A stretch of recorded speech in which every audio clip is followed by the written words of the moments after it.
अस्सलाम वालेकुम शादिब भाई। वालेकुम अस्सलाम। खैरियत से हैं? अल्लाह का शुक्र। माशाल्लाह आज 29 रोज़े कंप्लीट हो गए हैं। जी अल्हम्दुलिल्लाह। कैसे रहे आपके रमज़ान?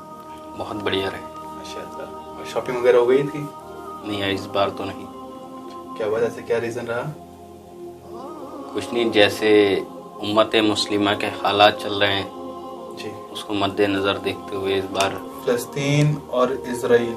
जी फ़लस्तीन से माशाल्लाह काफ़ी क्लिप्स आ रही निकल के जी कि वहाँ पे रोज़ों का, रमज़ान का कैसे एहतमाम कर रहे हैं लोग। जी जैसे वो लोग एहतमाम कर रहे हैं उसमें की तो शायद हमें तौफीक भी नहीं है।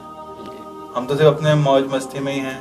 हाँ, बस जो डेली रूटीन जो डेली रूटीन है उसी वही में ही हमारा चल मुलविस रहा हैं है। हम। मैंने एक क्लिप देखी थी कि माशाल्लाह वहाँ पे काफ़ी अच्छी सजावट कर रखी है, लाइटिंग वगैरह कर रखी है, जी टेंट वगैरह लगे हुए हैं, जी उसमें रोज़े का वो एहतमाम कर रहे हैं।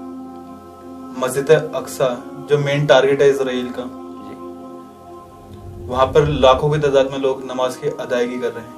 जी जी देखो अच्छा, आप शादिब भाई कल को ईद का जश्न है फिलिस्तीन के अंदर। जी।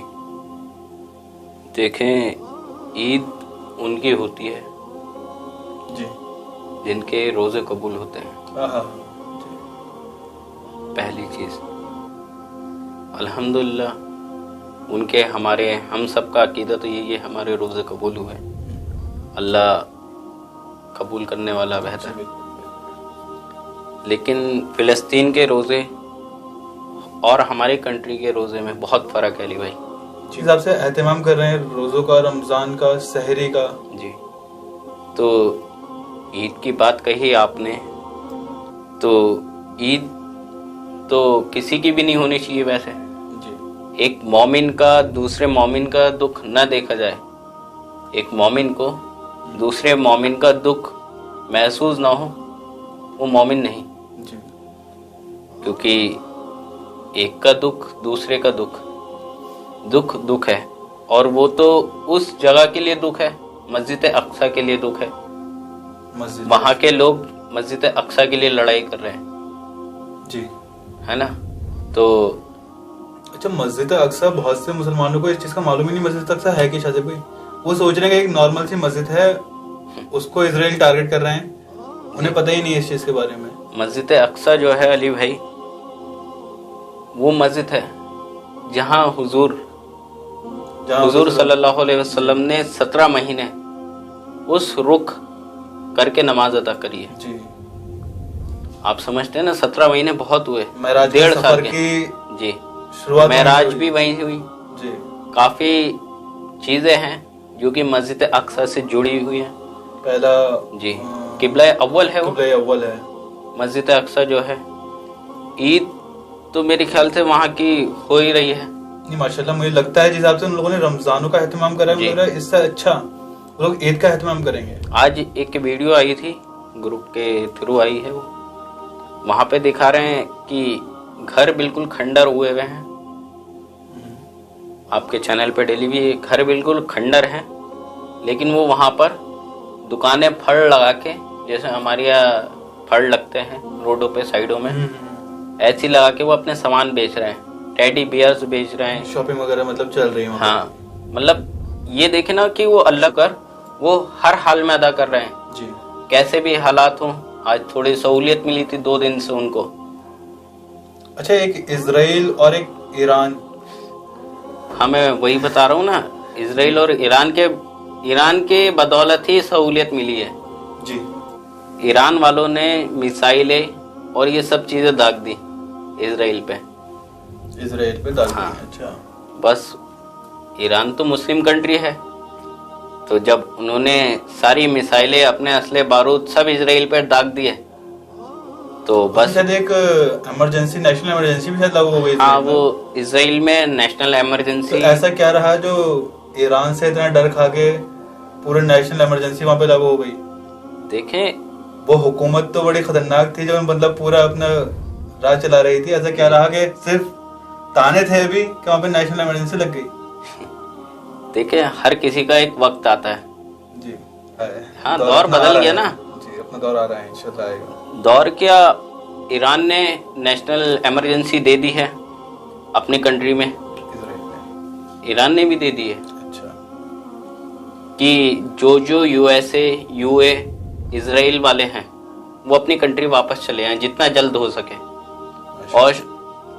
और नेशनल इमरजेंसी में इजराइल ने अपनी कंट्री वालों से, अपने जो हुकूमत के लोग हैं उनसे ये बोल दिया है कि आप लोग अपने घरों में राशन भर लें, गाड़ियों में पेट्रोल डीजल भरवा लें। अच्छा, जितना कैश हो सके उतना कैश अपने पास रख लें। इतना कब बढ़ गया क्या?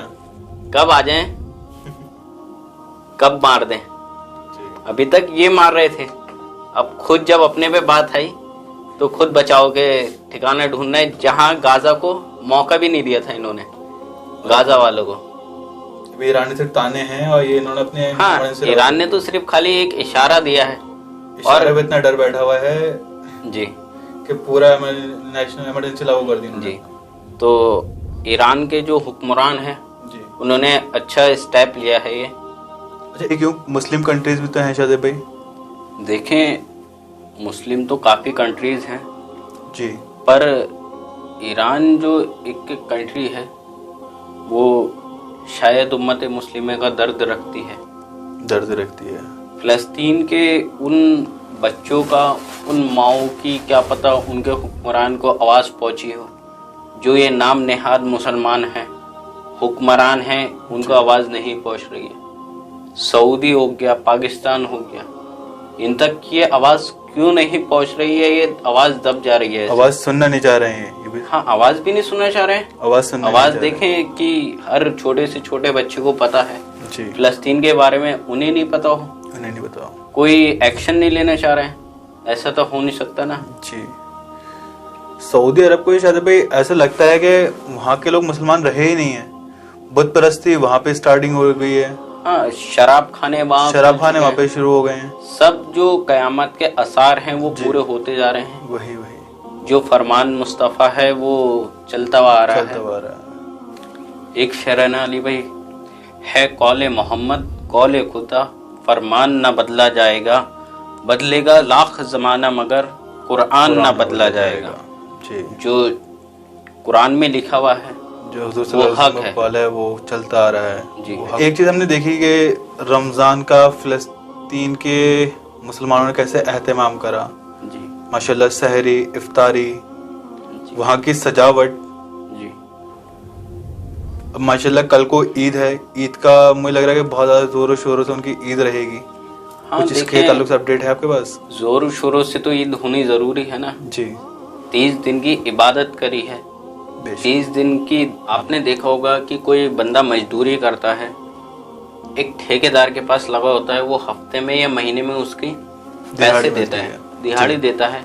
तो वो दिन उसके लिए ऐसा होता है, जिस दिन उसको पैसे मिलते हैं वो बड़ा खुश हो जाता है, शॉपिंग वगैरह करता है, खुशियां मनाता है, वो अपनी खुशियां मनाता है। ऐसे ही रमजान मुबारक का बाबरकत महीना ऐसा है, आपके पास अपना बिजनेस या जॉब करने के लिए टाइम नहीं होता है, इबादत में मशगूल रहते हैं, पर लेकिन जब ईद का मौका आता है तो आपके पास से कहीं ऐसी इमदाद हो जाती है, मदद हो जाती है जी, कि आपका जो ईद का दिन है वो इतनी खुशी से मनता है, हद से ज्यादा बनता है। देखें, आपकी फिलिस्तीन के लोगों को तो अल्लाह ने वो सब्र अता दिया है, सब्र ऐसा दिया है कि वो इतनी बमबारी के बीच में भी नमाजें अदा कर रहे हैं, अपनी तिलावतें कर रहे हैं। हमने देखा था कि वो यहाँ तक के तरावी भी अदा कर रहे हैं। तरावी माशाल्लाह काफी मैंने देखा सजावट के साथ कर रहे हैं जी। रमजान के जैसे एहतमाम है होना चाहिए जी, जो हकीकत जो सच वाला होना चाहिए, वो उनका ईमान है ना जी। वो अपने ईमान के हिसाब से, अपने टाइम के हिसाब से भाई हमने रमजानों से एक ऐड ऑन करा है जी। हमने अपने टाइम को तो हमारा शेड्यूल वैसे हमने रमजान को सिर्फ ऐड ऑन करा है, लेकिन उन्होंने पूरा उसका एहतमाम जिस हिसाब से होना चाहिए उस हिसाब से उन्होंने एहतमाम करा है ना, कि उनका ईमान मजबूत है जी। वही। और हमारा कहीं ना कहीं, आपका कहीं ना कहीं ऐसा है कि चलो ये भी है तो ये भी है, बिजनेस भी है, सब कुछ है, वहाँ सब चीजें हैं, लेकिन मेन जो है वो इबादत है। इबादत है कि मतलब मस्जिद अक्सर जहाँ पे इतनी बमबारी हो रही है, उसके बाद वहाँ पे लाखों की तादाद में आदमी अपनी जानों को पर खेल के, भाई वहाँ पे तो कभी भी बमबारी हो सकती है, जानों पर खेल के वहाँ पे नमाज की अदायगी कर रहे हैं। उनका ईमान इससे उससे पता चलता है। आज यहाँ पे कुछ हो जाए हम तो अपने घरों में घुस के बैठ जाते हैं। माशाल्लाह इंडिया और पाकिस्तान, इन कंट्रीज में तो कल को 30वां रोजा होगा। आप सबसे दुआ है कि ज़्यादा से ज़्यादा फ़लस्तीन को याद करें। जिस हिसाब से हमने अपने रमज़ान गुजारे हैं सुकून के साथ, वैसे ही हमारे फ़लस्तीन का माहौल भी सुकून, अमन और सुकून के साथ गुजरे। इसके लिए आप दुआ करें।